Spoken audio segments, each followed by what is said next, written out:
Hi there, everybody. Please turn your cell phones off. Thanks so much for coming to tonight's program on Jerry Garcia featuring Jim Newton and Robin Abcarian. See, you got fans. I'm Andrea Grossman, the founder of Writers Bloc, now in our 30th season. Thank you. Thank you. And just a note here, Robin Abcarian actually opened my first program 30 years ago when she moderated my Joan Didion event. Maybe. And I was 10, yeah. So I want to thank my friends and colleagues here at the Ebell for letting us use this most gorgeous space. The Ebell is a membership organization built by and for women, and the organization is well over 100 years old. They welcome your membership, and if they take me, they'll take anyone. Like Writers Bloc, the Ebell hosts events covering arts and culture, music, literature, you name it. And speaking of arts and culture, music and literature, Jerry Garcia covers it all. Throw in entrepreneurial genius, not to mention social and political rebellious leadership, sort of accidental political rebellious leadership. Jerry's influence was and still is utterly profound. To call Jim Newton's new book, Here Beside the Rising Tide, a biography of Jerry Garcia would be irresponsible. It's a magisterial canvas of the counterculture writ large, with Jerry as the focal point and inadvertent symbol. You don't need to be a deadhead to love this book. I love this book, and I'm so not a deadhead. But after reading it, I'm in awe of what Jerry built, the movement he helped to create, and the deadhead movement that won't go away.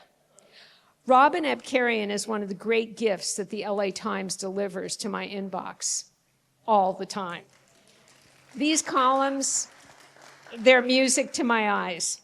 Whether writing on development, on Venice, on national politics, family, the state of our world, or issues of social justice, she tackles the most serious issues of our time with such rhetorical skill and precision, a wallop of great zings, and plenty of research and indignation. I've loved her columns forever and welcome her back to Writers Bloc. So before they start, I want to say that Jim is the author of many books, including a great study of another Jerry called Man of Tomorrow about former Governor Jerry Brown. That was actually my first program during COVID. He starred in my first virtual program with Governor Brown. So that was really thrilling for me. So here's what's going to happen tonight. Robin and Jim are going to yak about Jerry, and then following their conversation, we will take some questions from you. I will walk around with a mic, because our wonderful filmographer gets upset when people don't speak into the mic when they're asking questions. So you can blame him. Anyway, thank you so much. Jim Newton and Robin Abcarian. Oh, and I forgot to say that after the program, Jim will sign copies of his book, and you really should read it because it's so good. All right, is this on? It is. Thank you for being here tonight. I'm happy to be here, and I wanted just to start out by asking, how many of you consider yourself deadheads? Look at that. And the others are relatives of Jim's, probably? Yeah. First off, Jim, I want to thank you for giving me an Uncle John's Band earworm for the past month. Every time I walk by your book and see Here Beside the Rising Tide, it goes off in my head. Happy to help. Now, I have to start with the obvious question, which is, and I'm sure you've been asked in all your appearances, you're known for your mastery of politics, policy, political figures like Jerry Brown, Leon Panetta, Earl Warren, Dwight Eisenhower, all subjects of your books. So how on earth did you become interested in Jerry Garcia? Gotcha. Well, first of all, let me just say thank you to all of you for being here, and a special thank you to you, Robin. You all will not know this, but I am part of an annual, as is Robin, an annual camping trip of current and former LA Times colleagues. And Robin was forced to miss it this year because she was stuck at home reading some book about the Grateful Dead. So I appreciate it all the more. Thank you. How did I find the Grateful? Well, I was interested in Jerry Garcia before I was interested in any of those people. Back as a high school student in Palo Alto, I grew up with the music very much around me. Saw my first shows in the late '70s. I went to a concert in '82 that had a real impact on me and really caused me to think of this not just as a music, but as a culture that would someday be worth writing about. So. That's 43 years ago, so I guess I've been thinking about it a long time. But everything in between has been working about politics and government as a columnist, as a writer for the LA Times, and also as a book writer. So for me, the things that interest me are politics, culture, history, California. So they all found their way to this book, but it was a long road to get there for sure. A long, strange road, I'm sure. A long, strange road. So when you saw The Dead in 1982, did you have the kind of epiphany that Steve Silberman described as having when he was at Watkins Glen as a teenager at that famous concert and just thought the world cracked open for him? What was it in 1982 that you saw? Yeah, it wasn't probably as much of an epiphany as Steve describes in the book, but it was down here in Southern California. I was living in the Bay Area. I grew up in the Bay Area, as noted. I was down here for the US Festival in 1982, and for those of you who are serious Deadheads, you may recall the Dead played Sunday morning that weekend, known as Breakfast with the Dead. It's the only time I ever saw them before noon. But it was the third of 3 days of this concert out in San Bernardino. That was hot and uncomfortable, and it was a fun weekend, but kind of an exhausting weekend too. And that Sunday morning was really noticeably different. It was cool. Deadheads really sort of took over the field, quite literally. They were giving each other water, making sure people were okay. There was just this atmospheric change, and that's what really more than the music initially, that's kind of what registered with me, is that there was something about this community that was welcoming and appreciative and different than the kind of elbowing for position that was the Friday and Saturday nights of it. So it felt, I remember, that's the first time I remember thinking to myself, this is something special. So you realize the Jerry Garcia Grateful Dead canon is pretty weighty, a lot of books. Yes. Yeah. And I'm sure you're familiar with almost everything that's been written. So what did you think that you could bring to this topic that would be fresh and new? Most of what's been written about Garcia, much of what's been written is kind of trippy and sort of idolizes him, but isn't really what I would take seriously. That said, there are a couple of good, serious biographies and pieces about him. In all of those, though, I think he is situated.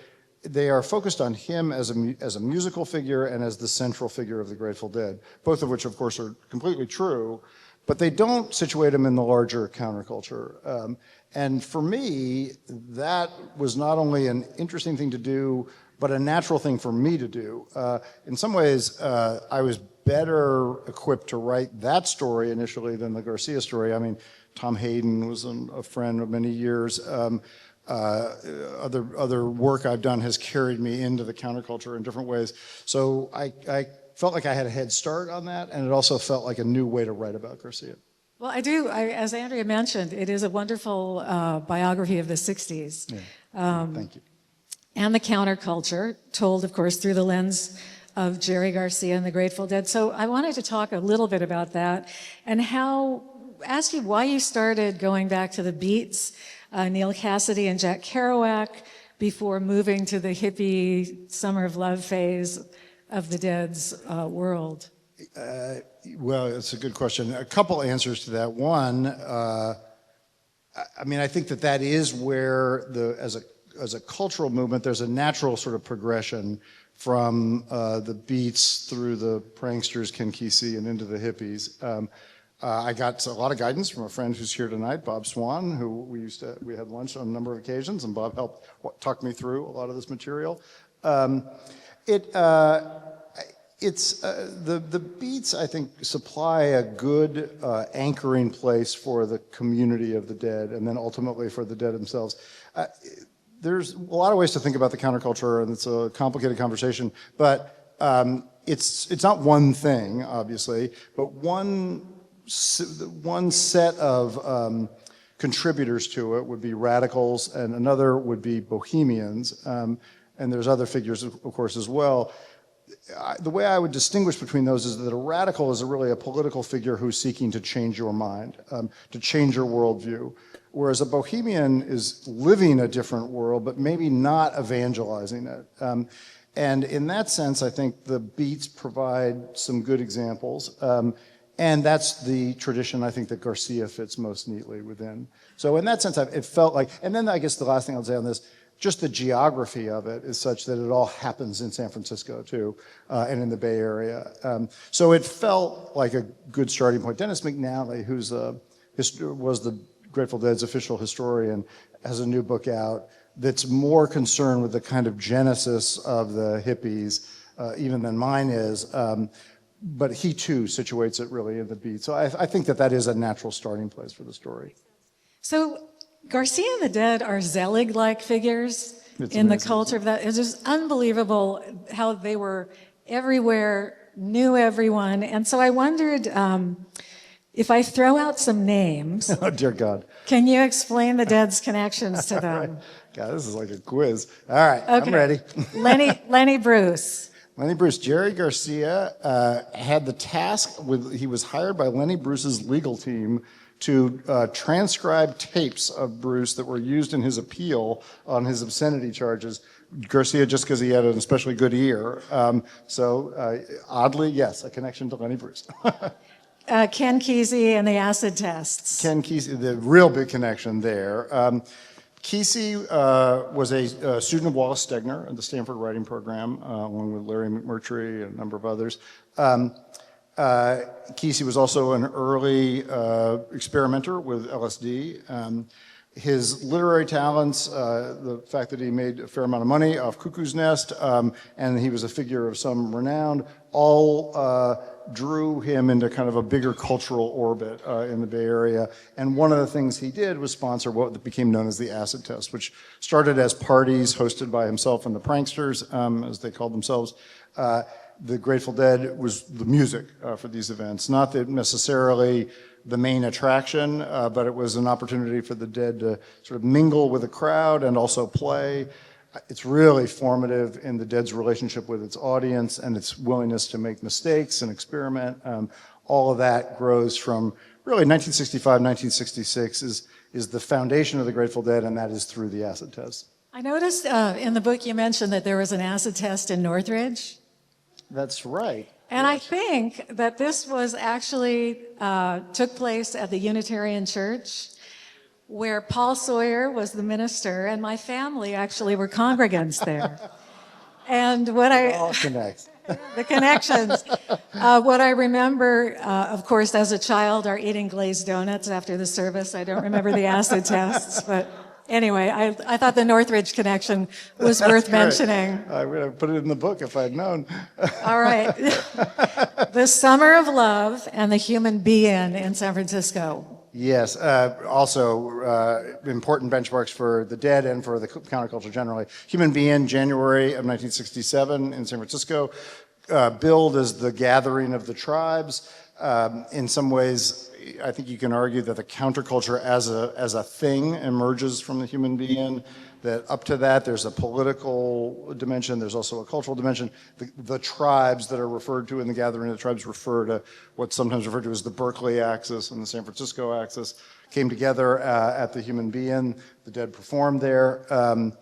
So it was important sort of coming out for them as well. And the Human Being begins the winter, spring, and summer of 1967, which culminates in the Summer of Love. By the end of that summer, it was really out of control. And so while that period is lively and formative and exciting in the growth of the Dead and the counterculture, it's also, I think, a bit of a case study in the limits of that culture. By the end of it, the Dead, among others, left San Francisco, that it was just so chaotic, the drugs were so overwhelming, the number of runaways and medical issues. Much later in the Dead's career, they experienced the problem of it getting too big for its own good, but an early glimmer of that, I think, is the Summer of Love. I have the distinction of being in San Francisco in the Summer of Love. Well, you're the Zelig character. I know. My uncle was getting married in a Buddhist ceremony in Haight-Ashbury. Love it. And so the family attended. All right, Woodstock. Woodstock. Well, you all know Woodstock, so I won't bother you with the details of it. The Dead performed poorly, as they often did at big events. In their case, I don't say this by way of excuse. Garcia never made excuses for it. He just would say, we just were terrible.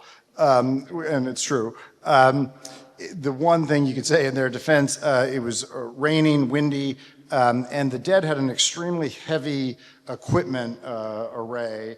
The way Woodstock worked is it was a rotating stage, and so one band would be setting up on one stage, and then it would circle into position for the next one.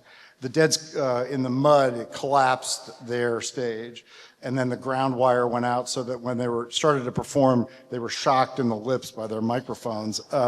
So it was disorienting and painful, and they were, of course, on LSD, which I'm sure made it more complicated. Yeah, it was kind of a wipeout for the Dead. Kind of a bummer. So Altamont and Hell's Angels. Yes, another two big parts of their story. Altamont, the Dead actually did not perform, but the Dead were involved in setting up. The real villains of Altamont are the Rolling Stones. The Stones decided they were going to finish their American tour with a free concert in or around San Francisco. Mick Jagger sort of blew it by announcing the plans for that. They had the Dead's hope had been that they would play in Golden Gate Park, but they would do so unannounced, and it took authorities a couple hours to sort of get their act together to shut something like that down. And so authorities were sort of tolerant of that arrangement. They were not tolerant of it being advertised and solicited. So once Jagger announced it, the San Francisco pushed them aside. They looked for another place to do it. They settled on Altamont. Bad decision there as well, a bad scrap of land. It also took place just after the Manson murders here in LA, so there was a very strange energy around all of it. Anyway, what it all adds up to is that the Dead arrived, took one look around, and were like, no, we're not doing this. And so they got in the helicopter and went back to San Francisco. In one sense, a cop-out. It's possible that had they performed, they might have changed the energy of the day some. They were well-liked in San Francisco, of course, and around there. And the music is gentler than the Stones, and so it might have calmed things down. It might not have, in fairness. But they did have some regrets about leaving. In any event, they were at Altamont and around Altamont, but they didn't perform at Altamont. The other big players at Altamont and in the Dead's universe more broadly were the Hells Angels, as you note. One of the miscalculations I think that the Stones made about Altamont, they hired Hells Angels to provide security. Bad idea. They said they would pay them with beer and LSD. Super bad idea. And then the last bad thing, and maybe in their defense would have been hard for them to know, the Hells Angels in San Francisco were actually a fairly bohemian and tolerant band of Hells Angels. The Hells Angels in the East Bay were not. And so when the concert moved out of San Francisco and moved to Alameda County, they got a different bunch of angels and a much less progressive, if you will, band of angels. So all of that added up to what was really a catastrophe. And the culminating act of that is the Stone, Meredith Hunter, who was killed just right in front of the stage. The Stones watched him be killed and continued to perform. And I think were rightly and severely criticized for that. And the Hells Angels did continue to have a relationship with the Dead, though, right? And when you talk about the Hells Angels of San Francisco versus Alameda County, I think you wrote in the book, there was a passage about the Hells Angels providing childcare. Was it in Golden Gate Park for some of the Yeah. Yeah, at the BN. Yeah, So- there's some strange moments. But yes, at the Human BN, kids who got separated from their parents were corralled by the Hells Angels and were sort of protected from harm until their parents could come and pick them up. Sweet. Yeah. It's like, yeah. Okay, the Monterey International Pop Festival. I'm sorry? The Monterey International Pop Monterey, Festival. Monterey, just before, in between the Human BN and the Summer of Love, the Dead performed. The Dead, it's funny, the Dead also felt that they performed poorly at Monterey.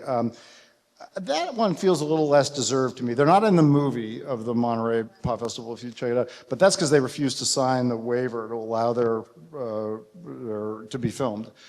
So that's not a commentary on the quality of their performance.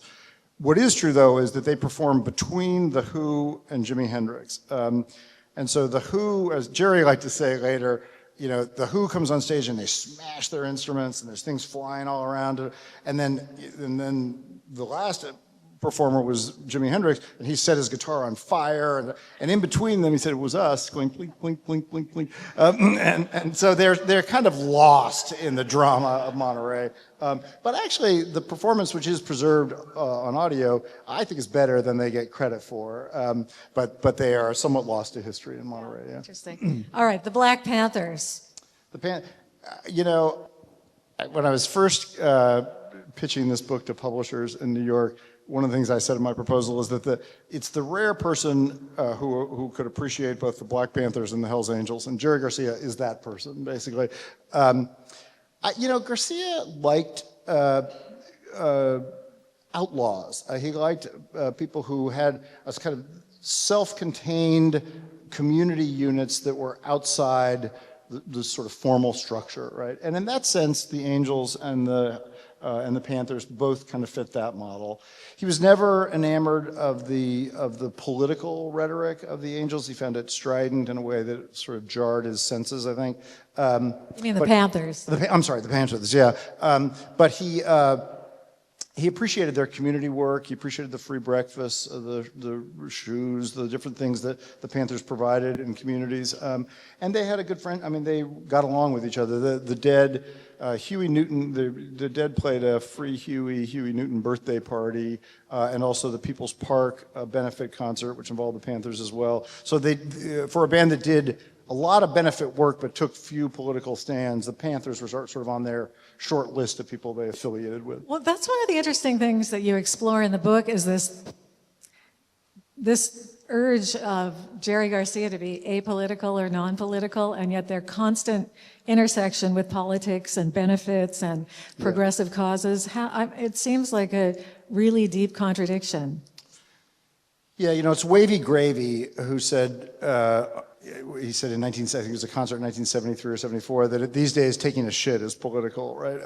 And I think some of it was just unavoidable, right? There's no being the Grateful Dead in the environment they're in and avoiding politics altogether. The music is not particularly political. Some of the later music has some political valence to it, but and sometimes they deliberately stripped some of the political content out of lyrics even. So they wanted to stand outside that. They didn't like being bossed around by the left any more than the right, but their friends were all in the left, and certainly the benefit work they did.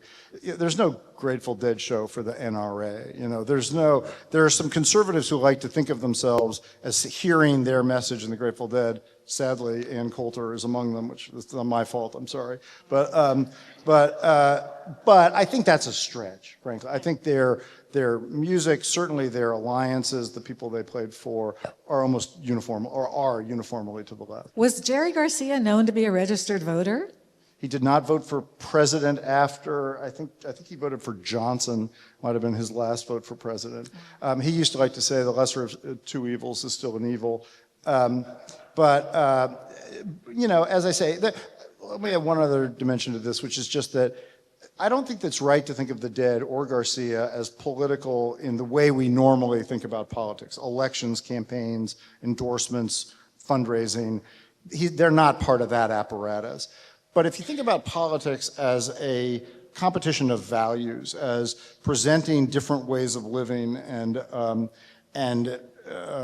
appealing to people's values, then I think there really is a case to be made for the dead being political. The dead and its community are deeply steeped in things like kindness and community and creative freedom, which are values that are not, they're not immigration and abortion, but they are the broader values of politics. And I think in that sense, they are political.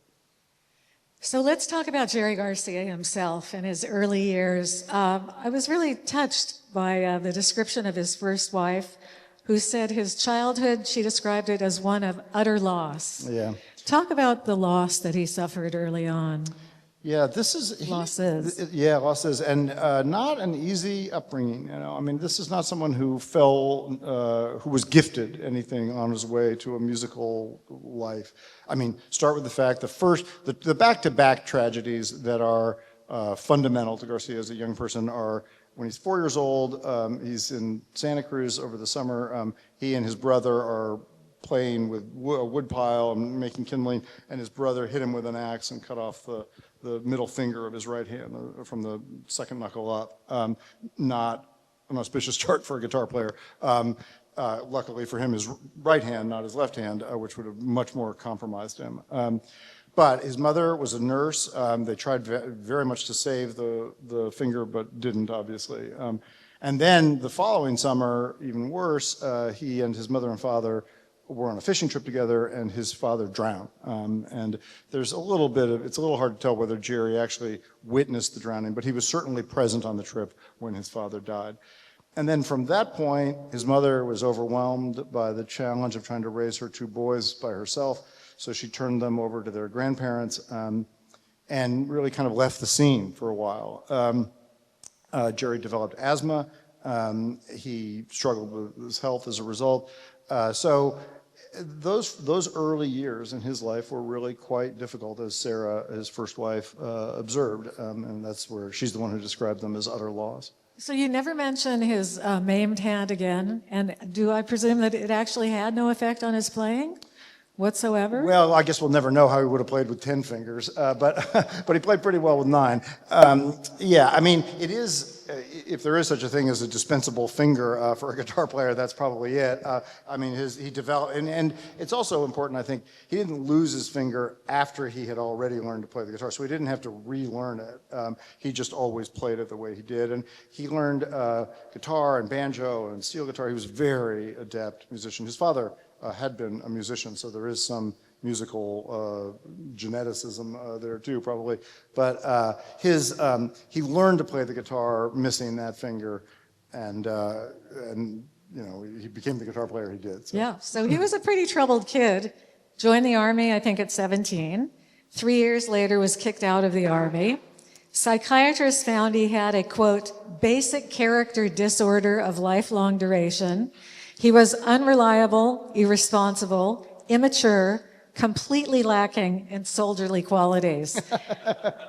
How did that experience, I mean, he could give a shit, basically, being in the Army, but how did that affect him? I have the sense that that being told that he was unfit for the Army affected him essentially not at all. If ever, it can't surprise any of you who know anything about Jerry Garcia that he was a bad soldier. Nothing about him was suited for the Army. He really only joined the Army because he just didn't know what else to do with himself. He was getting in more trouble. He wasn't graduating from high school. He found the Army the way a lot of miscreant kids in the 50s and 60s did. As soon as they made the mistake of stationing him in the Presidio, where he was close to friends, he spent most of his time going AWOL. And when it came time to kick him out, interestingly, they were so eager to get rid of him, they didn't even dishonorably discharge him. They just let him go. It was definitely mutual. So then he was in a terrible car accident after the Army, and that really changed his life. After that, he really became obsessed with music, with mastering the strings, bluegrass, blues, not so much rock and roll, obviously. Later, yeah. But can you talk about how the Grateful Dead evolved from that, from his obsession with guitar? Yeah, he's an obsessive personality for sure. It is this car accident that killed a friend of his and wounded him and the other occupants of the car. He would later say that that's when he realized it was time to change his life and to really get his act together, as they say. He began to play to the point of distraction. People around him were really irritated that he wouldn't ever put the guitar down. But he became very good, and he learned it quickly. And he fell into, luckily for him, a burgeoning folk and bluegrass scene. He played in jug bands. And then it is that experience and his meeting people through that experience that then gives rise to the musicians who come to be the Grateful Dead. Who were the Warlocks originally? Who first were the Warlocks and then changed their name to the Grateful Dead. I'll just say briefly, each of the musicians who comprise the Dead, one, some of you know, Lenny Hart came much later, but the initial 5 musicians of the Dead, notably, a couple of things. One, they had very different musical backgrounds. Phil Lesh was trained classically. Garcia, as I mentioned, came through the various traditions. Bob Weir was playing in jug bands. He was only a teenager at the time. Kreutzmann, their drummer, was more of a martial drummer, sort of marching band drummer. So the style, the fact that the Dead came to embody all these musical styles in some way is a natural product of how it came to be. The other thing I'll mention about it is that they didn't, Huey Lewis, actually, who was a fun interview for this book, pointed out to me that if you were forming a band today, what you would do is you would decide what music you wanted to play, and then you go try to recruit the best musician you could find for each of the parts, right? So you're a jazz band, you're looking for this kind of sax player or this kind of bass player or whatever. That's not, in some ways, that's the opposite of the story of the Dead, which is 5 friends who found each other and liked each other, all wanted to play music, but learned to play it together. Phil Lesh, who became their very influential and important bass player, didn't know how to play the bass when he joined the Grateful Dead. He didn't even own a bass. And he agreed to join it only if Garcia would give him a lesson in how to play the bass. So that's, as I say, it's kind of the opposite of the way you might go about it today. So, not to interrupt, but remind me why Jerry Garcia thought Phil Lesh would be a good bass player? It's a good question. He recognized him as an interesting thinker and a talented musical person. He'd been studying music, he'd been studying classical music, he'd written this extremely complex symphony for 4 orchestras. He was very avant-garde. And the Dead had a bass player at the time whose only real reason for being in the band is that his father owned the music store where they got their instruments. And they realized he was a limiting factor in their growth. So Garcia was looking for another bass player and decided that Phil Lesh was the right guy to do it once he'd learned to play the bass. Can you talk a little bit about the importance of the lyricist Robert Hunter, who I think sometimes probably doesn't get as much credit as he deserves for his contributions? I'm sure that's right. Yeah, when I was first starting this book, someone in a kind of quiz fashion asked me to name the 3 great geniuses of the Grateful Dead, and I got it right, which is Garcia, Phil Lesh, and Robert Hunter, who's the lyricist. First of all, Garcia only wrote one song. Only wrote the lyrics to one song. It's something called Cream Puff War. It's not very good. I mean, it's interesting, but it's not. It's clear that it was not going to. His future was not as a lyricist. Hunter was talented, brilliant. Even he translated works of German poetry. Deeply interested in poetry and lyricism, and was a friend. And someone that, and initially they performed together. He was more limited as a musician, and I think it was clear after their early performances that he was not going to go as far as Garcia musically, but he found this niche as their lyricist. And I think it's really, most of the feeling that Deadheads, I think, have of the Grateful Dead and what it's trying to say comes through Hunter's lyrics. Was he on the band's payroll the whole time? Almost for the whole time. At the very beginning, they were performing without him. He sent them a set of lyrics. I think he was in Arizona or New Mexico at the time. They loved him and invited him to join. And so after the first year or so, he was with the band. And then Bob Weir had an association with John Perry Barlow that was similar in scope. And John Perry Barlow is fascinating. Hunter is too, but Barlow has an amazing background. Even more secondary, yeah, or more different. Well, Hunter couldn't stand working with Bob Weir. So partly they were working on a song together, and he got so fed up that he turned to Barlow and said, "Why don't you write for him? At least you like him." And so sort of turned him over to Barlow. Now, fortunately, Barlow's really quite good at it. Barlow's very different than the other members of the Dead. Grew up in Wyoming, was Republican, family was friends with Cheney, go figure. So he came at this entirely differently, but he and Weir had a real chemistry.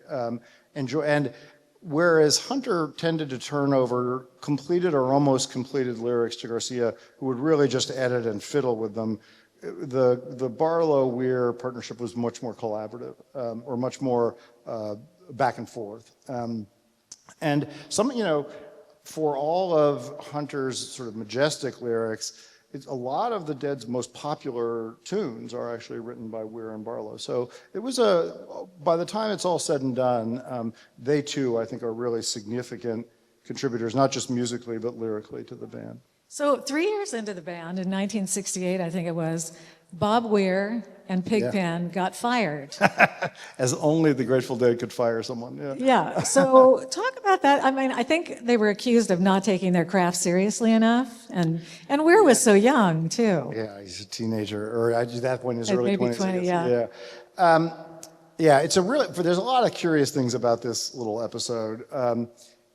One is that there's a tape of it. They had been in the studio, so I guess assuming they just left the tapes running. The second, that someone saved the tapes, which it's a strange thing to record and to keep. And then there's the actual conversation, which is infuriating to listen to.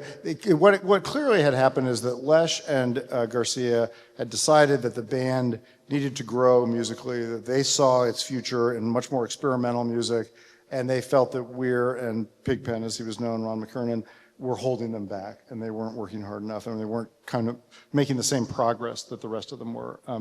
And so they set out, working through their manager, to fire them or to break apart. And because the tape was running, we have this recording of it. And Garcia, who was pathologically resistant to being thought of as the leader of the Grateful Dead, you can hear him just fighting fighting his way through this awkward conversation. Weir is like daffily silent throughout the whole thing. Like it's hard to even tell what's going through his head. But the long and short of it is that Lesh and Garcia attempted to fire Weir and Pigpen that night. Now, it being the Grateful Dead, they never quite sealed the deal, and eventually they realized, not after a very short amount of time, that it was a bad idea, which it was. And they had they replaced them yet? They had not replaced them, and in fact, they had an upcoming gig the band was listed by member and required to attend, so they actually had to include them in their upcoming gigs, whatever they were going to call themselves. They did perform a little bit with with the drummers. They called themselves Mickey and the Heartbeats. And there's some obscure recordings of a couple of those. But what happened is that in a very short amount of time, they realized that they were losing their most dynamic stage presence and their real anchor to the blues, which was Pigpen. And so cooler heads prevailed, and they went on and just sort of pretended nothing had happened, and then performed for another 20 odd years after that. I'm sorry to interrupt. No. That's fall of '68. 1968. Yeah. And so I think it's in maybe August or so of '68, and then by September or October, they're performing again as the Grateful Dead. So they really didn't miss a beat. It was really just a pause, but they tried to. They were never known for their management skills. They were never known. They are not a well-managed organization. I think, we need to talk about LSD for a minute, which Governor Brown outlawed in 1966 in an effort to beat Ronald Reagan for the governor's. Yeah, the original Governor Brown, yeah. The original Governor Brown. So obviously they were close with Owsley, who was famous for being the acid king, who was able to create high-quality LSD, and helped inspire, as you said, Ken Kesey and the Merry Pranksters, and which also enhanced so many Grateful Dead shows. So my question to you is this: would the Grateful Dead be the Grateful Dead without LSD? No. I mean, the short answer is no. I mean, I think that they're gelling, and legal LSD in San Francisco and around San Francisco all happens at the same time, and all of those forces propel each other. So I don't think the Grateful Dead as we know them today would have come into existence in a different place or without LSD. That said, there's not a lot of, the band members themselves really didn't perform under the influence of LSD much after the mid-60s. Occasional shows, yes, Woodstock being one of them, and audience members certainly did. I don't think, I know that it's not essential to appreciate a Dead show to be under the influence of anything, much less LSD. Again, though, I would say that in terms of their formative, this sort of extrasensory capacity, they had to listen to each other and to integrate with the audience. I think some of that is undoubtedly related to LSD. Well, I have to say, I saw them in Winterland, the Winterland Ballroom, and I think it was 1974. I was 18 years old. Oh, that's a good one. And I remember thinking, when are they going to start singing the songs?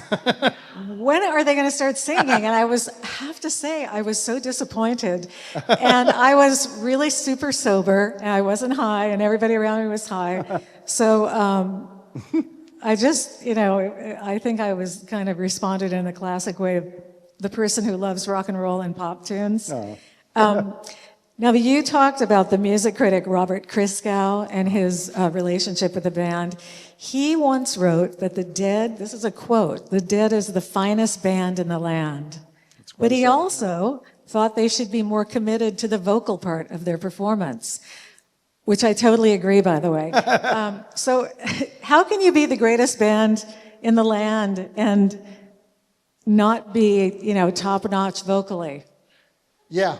It's a fair question. I think the Dead studio work, the vocals are better than people remember them to be, and it's worth listening. I, of course, have had occasion to listen to them recently, but especially after from 1970 on, from Working Man's Dead on, there's much more attention to the vocals, in part because Crosby, Stills, and Nash were friends, and David Crosby in particular really schooled them on harmonies, and instead of all singing the same note, they learned to harmonize.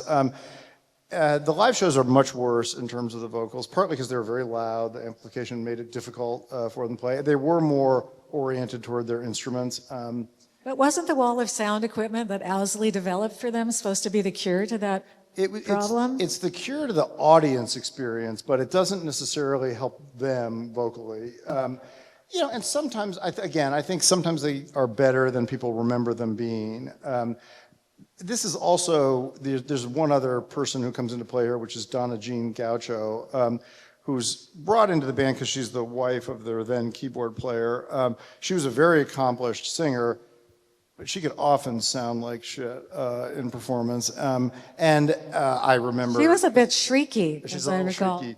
I remember just wincing during certain shows. But there is another ethic here, which is that they were very willing to try things and be bad. It's that maybe sounds like me making excuses for them, maybe it is, but part of that, the relationship that I alluded to earlier, this relationship that grows out of the acid test that they had with their audience, includes a forgiveness on the behalf of their audience. I went to probably 40 or 50 shows in my life. Never once did I hear anyone say, "Oh, that was horrible. Like, can I get my money back?" Or, it was fun when they were bad. It was fun in a different way, but it was you were witness to something, and so they tried things and they sometimes weren't good at it, and that was okay. That's probably why Christgau also wrote that the Dead, quote, was not so much music as gestalt. I think that's right. Very apt, yeah. I assume that's why I quoted him. That's probably is what you quoted. Right. Garcia once said, "We're part of a huge community of head adults What does that mean exactly? Yeah, people always ask, where does dead head come from? There's no, it's impossible to know for sure, but, heads, acid heads, it's sort of, I assume, derivative of that. These are, aficionados, people who are deeply loyal to the band.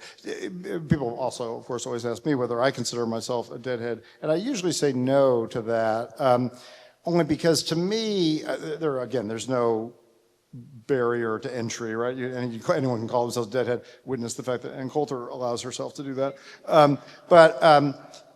To me, what that means is someone who actually traveled with the band, who went to a whole series of shows. I never did that. I always saw them when they came to me. I met people over the course of this book who went to 800,000, 900,000 shows.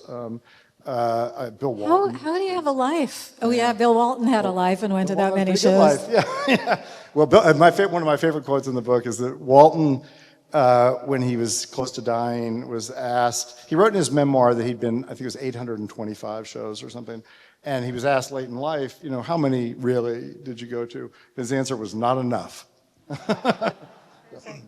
You talk about Jerry resisting the idea that he was the leader of the Grateful Dead.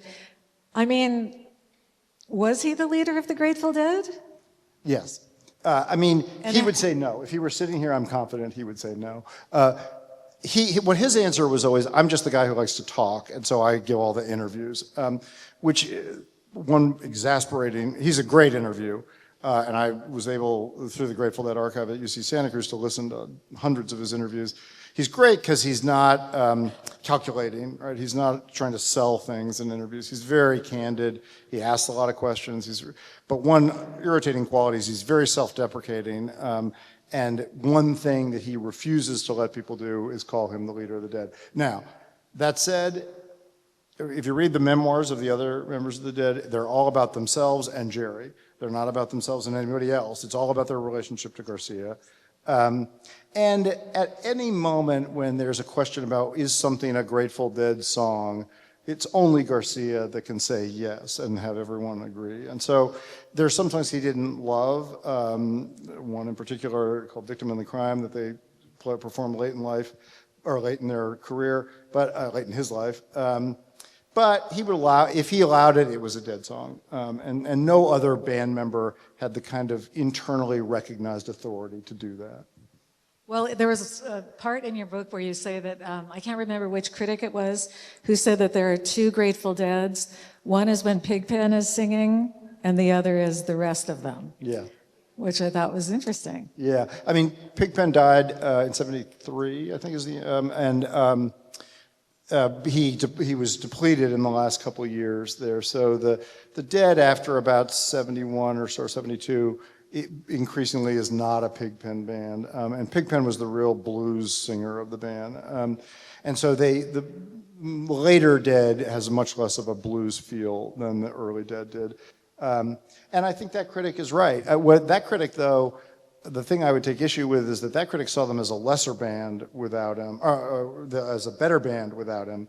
I really think that the magic of the Grateful Dead is the blending of all these musical styles, not the preferencing of one style over another. And so in that sense, Pigpen left a hole in that architecture. Well, they were amazing how they were able to riff together. Amazing, yeah. And in fact, you could call it a form of ESP, but there actually was an ESP experiment that the Dead performed. Why don't you talk about that for a minute? Yeah, they did a set of shows in New Jersey, the Capitol Theater in New Jersey, I think it was, where they were performing, and there was an audience, I think 50 miles away or so in New York. They were supposed to concentrate on an image. The audience was concentrating on an image, and then there would be this receiving audience elsewhere that would then duplicate the image. It did not work. But it says something that people, there is a deep conviction that there is something special going on at a Dead show. Not always, and not even for the whole show, but those of you who've been know that there's usually a moment that is magical. And frankly, even in the 90s when things were pretty bad, I remember going to shows and there was always some little stretch where it worked. Where they were jamming. It was instrumental, and they were just going on Space Jam, as they called it. Yeah, and And therefore, they've been the object of a lot of study over the years, including some silly study and some more serious study, but the ESP experiment was definitely part of that.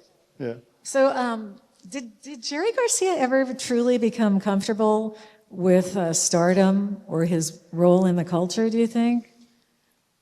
You know, I don't think he ever thought of himself as a star. Someone once said to me that the only member of the Grateful Dead who actually saw himself as a rock star was Bob Weir. Because he looked like one. He's the only one who looked like one, right, exactly.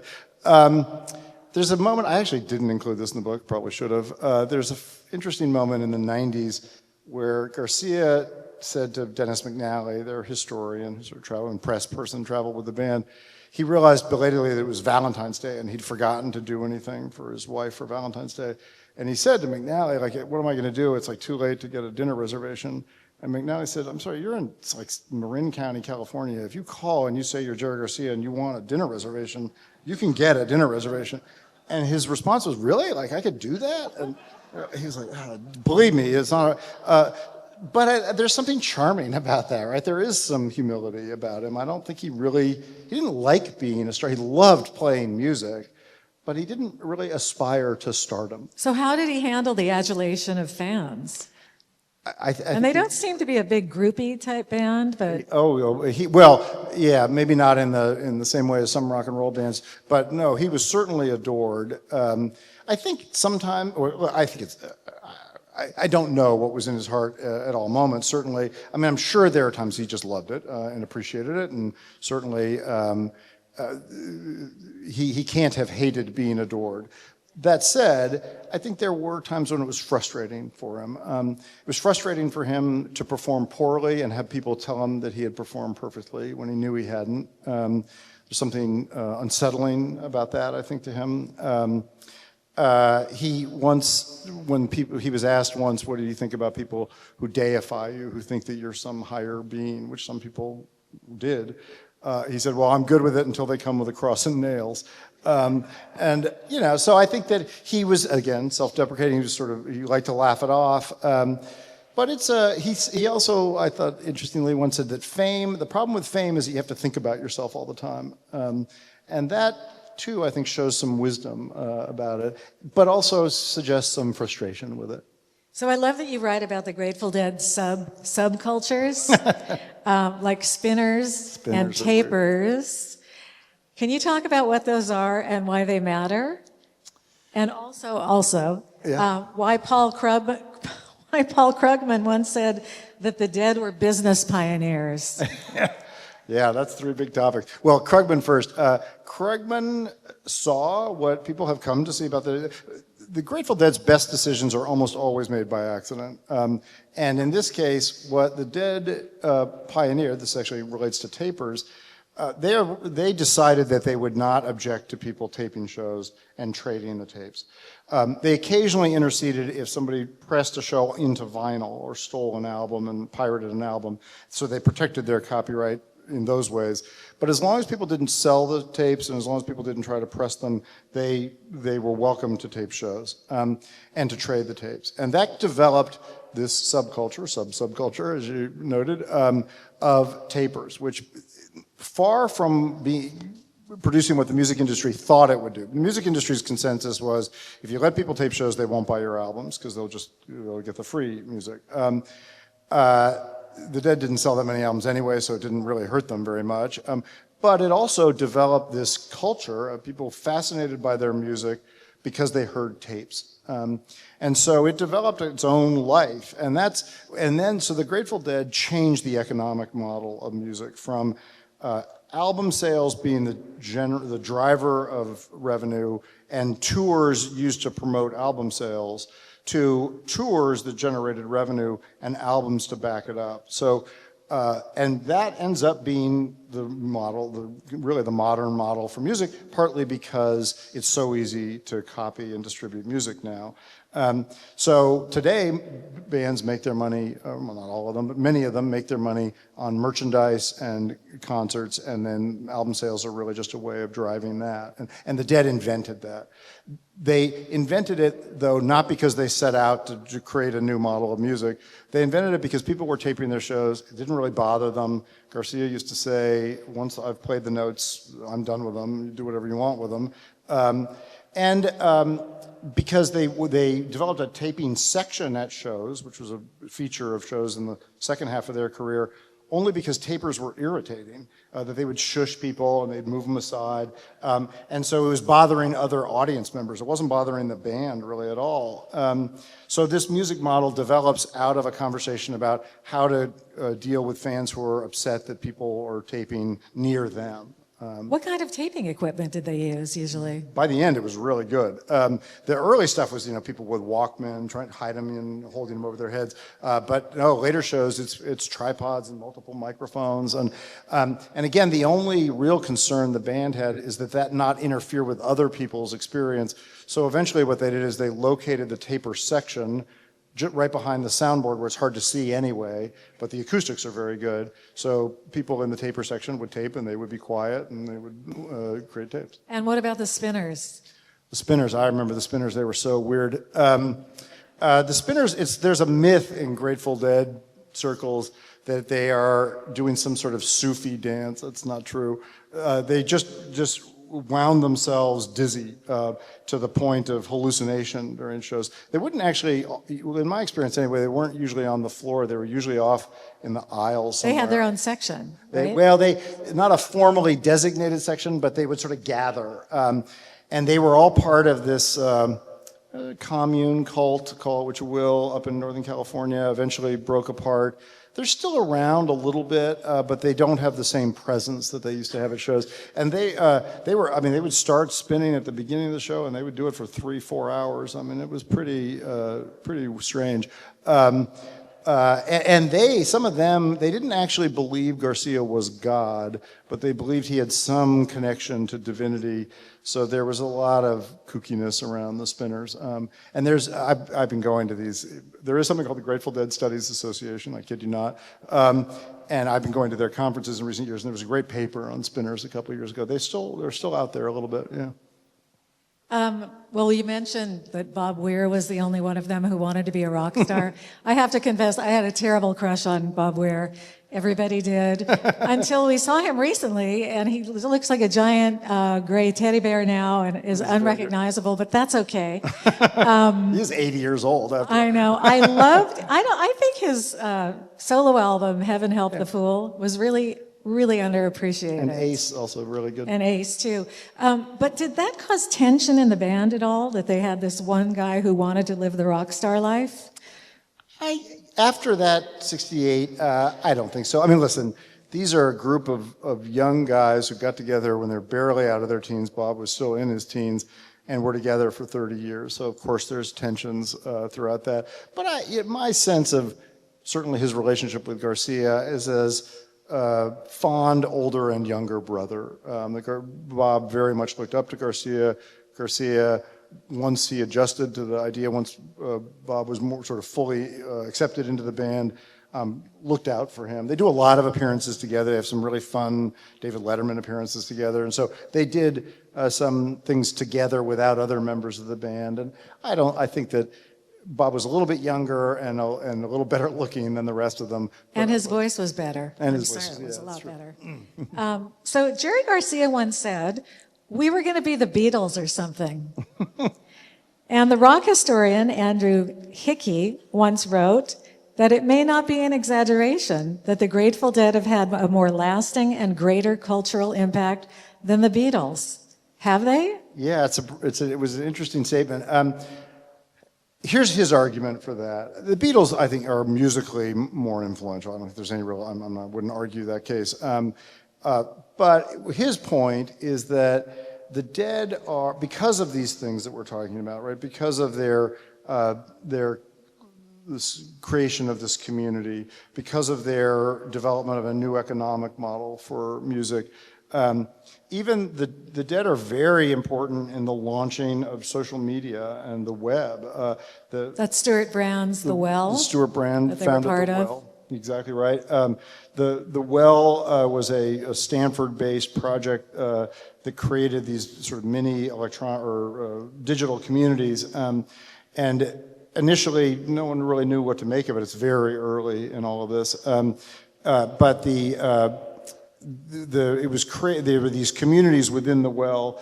As it turns out, the Well was really perfectly suited to deadheads because it's a community that's geographically dispersed with very intense common interests and things to talk about. So they would talk about trading tapes, or they would talk about upcoming shows and where to stay.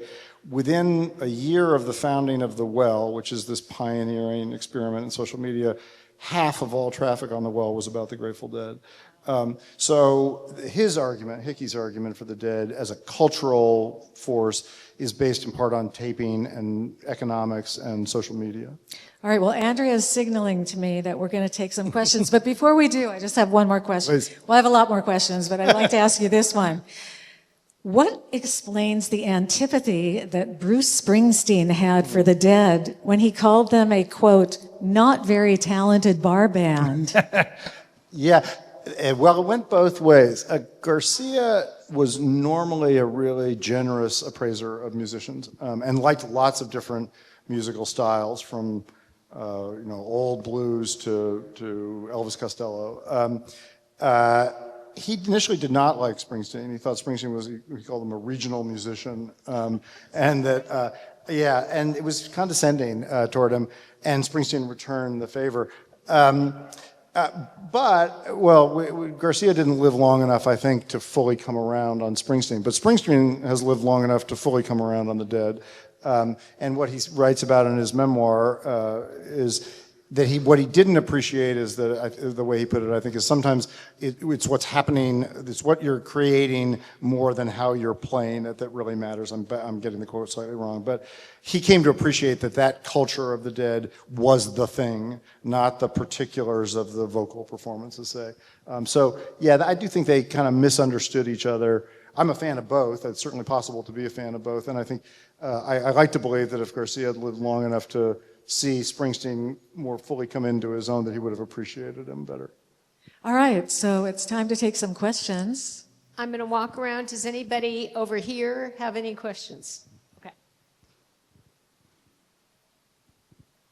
I'm sorry for bringing up such a dark subject, but somehow there hasn't been a whisper regarding Jerry's relationship with heroin and ultimate demise.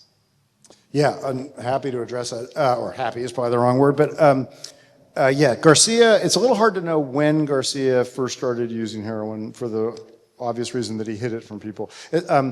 Just to back up a little bit, drugs were, of course, always a part of the Grateful Dead's culture, and it was the feeling within the band is that people were allowed to do whatever they wanted to do. Heroin was actually a bit of an exception. They saw the Dead when they lived in the Haight.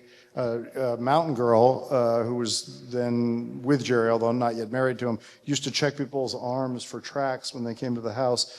They felt that it was a drug for wasting away, and they were interested in exploration. And so whenever Garcia started using heroin, probably in the mid-'70s, he hid it from other people because the culture didn't smile on it.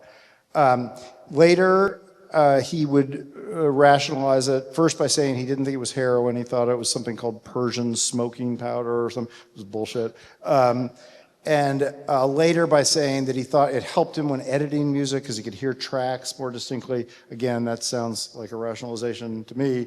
What was undeniable is that by the mid-'80s, he was crashing. And in fact, in 1986, after a set of shows that I was at, actually in Washington, D.C., he fell into a diabetic coma and nearly died. In the remainder of his life, the 9 remaining years of his life, he would occasionally get clean and then relapse and then get clean and then relapse. And you could tell he would get clean, he would lose weight, he would play better, and then it would start to slide again. To me, well, there's a lot of things to talk about with respect to addiction, believe me. But the thing that's most sad to me about that, aside from the fact that he died at age 53, is that he is this person who had built this community and who loved the company of musicians and others, and he lost all of that. That by the end, he smelled bad, people didn't like to be around him, he didn't want to be around other people, he holed up in the basement of his manager's house, or their sort of guest area. Where they used together, correct? They used together, and he just got more and more isolated and alone. The very last couple weeks of his life, came back from tour, realized things were bad. The last shows are in Chicago in '95. Checked into the Betty Ford Clinic, hated it, didn't like the food, didn't like the heat, persuaded his wife and friend to come get him. They checked him out. He went back up to San Rafael. Probably used that weekend, checked himself into Serenity Knolls in Marin County, and died shortly thereafter. He had heroin in his system when he died, which is why I say he probably used that weekend. He did not die of an overdose, but he died at age 53, and most people don't. So it both killed him early and deeply affected the last 10 years of his life, at least. What would you say the effect was on music in its evolution, and has music changed because of them? I'm sorry. How did it affect the musical world, and did The Dead? it change music in any way? It certainly affected the musical world in the sense that, in one obvious sense, which is that there are dozens, hundreds maybe, of bands that play Grateful Dead music or are influenced by it, or beholden to it in one way or another. One of the most moving interviews I did in the book was with the artist Gillian Welch, who some of you may know.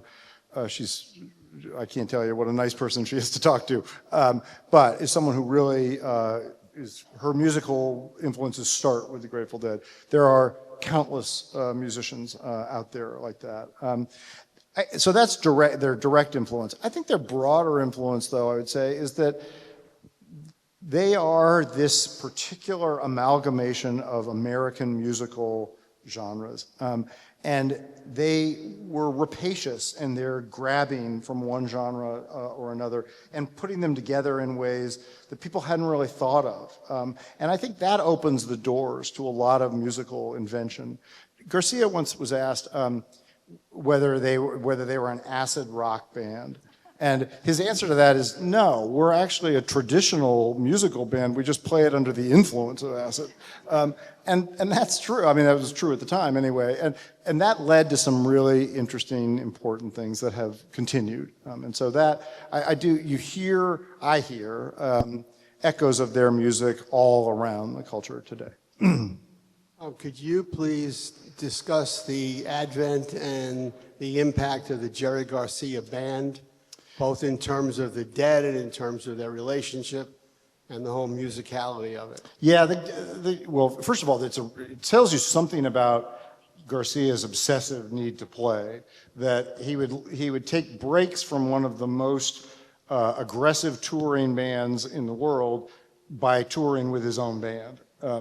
The Garcia band, he seemed to really relax in the Garcia band. And it's interesting to me that he felt somehow less possessive of the Jerry Garcia band, even though it's named for him, than he was of the Dead. But the Dead, especially by the 80s and 90s, was such a monolith. The crowds were huge, the equipment was giant, the support structure for it was immense. And because it was built on a touring model, they also just couldn't stop, really. They just had to keep going to keep those people employed.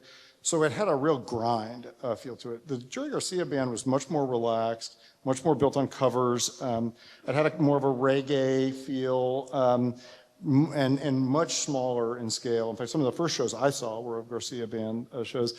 And so he played with that. He also played with Olden in the Way, the Jerry Garcia acoustic band, Legions of Mary. He played with Legion of Mary. He played with a lot of different smaller groups. I think it gave him a musical outlet that didn't have the pressure that the Dead did in the 80s and especially 90s. His daughter Annabelle said late in his life that the greatest joy that she knew that he had in the last few years of his life was playing duets with David Grisman, which is a different musical operation, obviously. Can I but just tell you, their version of Teddy Bear's Picnic It's gorgeous. is so beloved by my child, and now I'm playing it for my grandchild. Love it. There. I mean, there's a real, their friendship comes through in that music. And some of that's true of the Garcia band too, I think. Yeah. Excuse me.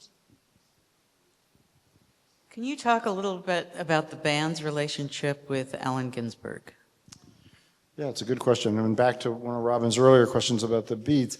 Yeah, I mean, their closer relationship personally was to Neil Cassidy, who is, of course, the model for Moriarty in On the Road. But Cassidy and Kerouac and Ginsberg and several others were all close to one another at different times of their lives. And, you know, Ginsberg is the leading poet of that period, coming out associated with the culture that the Dead is immersed in. I don't know that they were, I'm not aware of them being personally close friends with Ginsberg in the way that they were, say, with Cassidy. But his style of poetry, his use of drugs, his experimentation predates the Dead a bit, but continues well into their careers, and certainly I know their admiration for him. I don't know about his admiration for them, but I would guess that they were simpatico. Yeah. Anybody else? One last question? See if you, Oh, okay. Well, hi there. Thanks, Andrea. This is a question about sort of how art informs music or vice versa. Dale and I have been working for a while on a documentary about Rick Griffin. And, you know, I saw here that Axel Moxoa was a Rick Griffin recommendation. Yeah, right.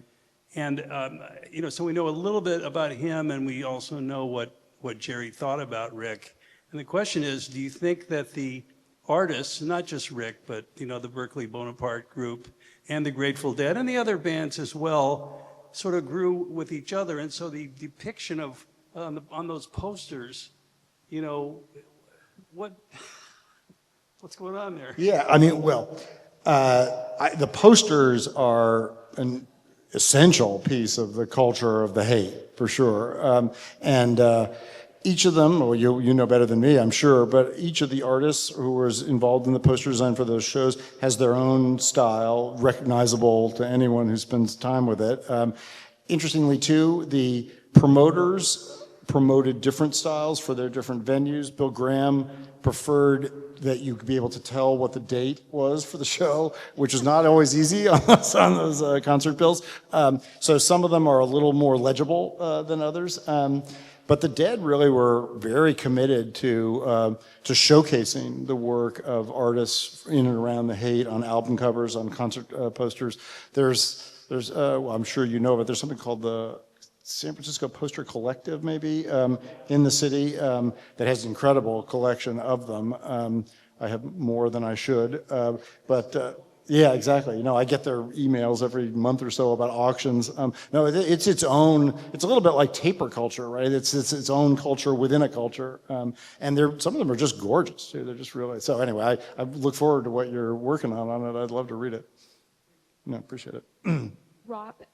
Robin, did you have any more questions? Yes, what's your favorite song? What is your favorite Grateful Dead song? Oh, God. Yeah, I'm going to say Ripple, mainly because of the role it plays in the book. But it also plays the role in the book because it's one of my favorite songs. But I would say Ripple, and again, this is maybe deep or in the weeds for some of you, but He's Gone is another one that has resonated for me on different levels over the years. But if I had to choose one, I'd say Ripple. Did you interview any of the living members of the Dead? I did not. Were you welcomed by their associates to write this book, or were there roadblocks of any sort? I did reach out to them. I thought there was the possibility of talking to Lesh. Lesh is the one I probably most would like to have talked to, but by the time I was sort of in his orbit, he was dying. You know, Well, listen, I would like to talk to them only because I would have been interested. It'd be fun to talk to them. As it turns out, though, I don't know how much they could add, and mainly because, first of all, they've given hundreds, thousands of interviews over the years, so I have all this use of interviews already when their memories were fresh, and a lot of memories have, for all the obvious reasons, faded. So I don't feel like I needed them for much. Where the interviews that helped me the most turned out to be from Garcia's intimates, so his mountain girl, Sarah Rupenthal, you mentioned, his daughter Trixie, people who knew him off stage. And because my goal was to situate him within the counterculture, in an odd way, the other members of the Dead are not really good witnesses to that, because they are physically separated from that culture literally by the stage. What turned out at first to be a source of frustration, I think actually ended up being more of a strength. That might not have been the case where they're not such a big warehouse of archival interviews, but because there is, I think that it worked out. Are the Tabers tapes available in any central location? They are so available. Well, central location, they are online. There is a tape for every fucking Grateful Dead show you can think of. And which is a bit of a blessing and a curse if you're me, only because some of them are a little distorted, so tapers will sometimes, the tapes will get reversed, and so songs will be in the wrong order or this or that. But what it also means is that there's an expert out there about every show. So I was fortunate to be able to turn to some real deep experts in that material to help read back on the book. I'll tell you one story in that, and I'll shut up. But in one section of the book, I quote Garcia from one of the first performances of well, it was not Garcia specifically, the band. It might even been Weir, singing "Truckin'," which is a sort of autobiographical song about the Dead. They, over time, after the first few performances, they reversed two of the verses of "Truckin'." I quoted it initially in the book as I've grown up hearing it, but one of the, God bless him, readers of the book, of the manuscript, said that's correct as of 1976, but actually in 73 and 74 they performed it this way, and I was like, okay, God bless you. Like, I mean, there is no chance I was going to catch that. So there's a lot of experts, some of you may be them, and I'm really lucky that I've had some people that carefully read back on it, but that is partly because there are tapes of pretty much everything. Well, it's a wonderful book. You did a great job, and you remembered everything that you wrote about. Impressive. I thought I just made it up. No, listen, I want to thank you, Robin. It's really kind of you to do this, and a pleasure to see you. Thank you. And way to hang in there at the paper, too. Thank you. Jim, thank you so much. Robin, that was fabulous. Jim, that was so fun. It reminds me of why I do Writers Bloc. This is so wonderful. Jim is going to sign in the lobby. So thanks a million. Remember, the new year is coming up, okay? And so this is a great gift Yes, for Yom Kippur.